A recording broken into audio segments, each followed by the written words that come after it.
Káàbọ̀, inú mi dùn gan pé ẹ wà níbí. Níbí yìí, a máa kẹ́kọ̀ọ́ nípa èdè Yorùbá, àṣà àti ìgbàgbọ́ nínú Ọlọ́run nípasẹ̀ ìtàn sísọ. Mo máa sọ àwọn ìtàn Yorùbá kéékèèké pẹ̀lú ìtumọ̀ wọn ní Gẹ̀ẹ́sì. Àwọn ìtàn tí ó tọ́ka sí bí a ṣe ń gbélé ayé lójoojúmọ́, àṣà àti ìgbàgbọ́. Ìtàn jẹ́ ọ̀kan lára àwọn ọ̀nà tí a fi ń pa èdè mọ́, tí a sì fi ń kọ́gbọ́n, tí a tún fi ń dìrọ̀ mọ́ ìpìlẹ̀ wa.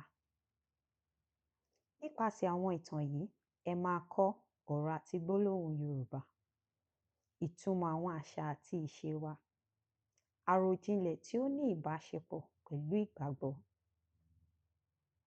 Bóyá ẹ̀ ń kọ́ Yorùbá, àbí ẹ fẹ́ mọ̀ nípa ìpìlẹ̀ yín, àbí ẹ kàn wá ohun tí yóò jẹ́ kí ẹ ronú jinlẹ̀, mo kí yín káàbọ̀ síbí. Ẹ tẹ aago pupa tí ó wà nísàlẹ̀ fídíò yìí, kí ẹ sì darapọ̀ mọ́ wa níbí, kí ẹ máa bá wa lọ. Ìtàn kan lẹ́ẹ̀kan.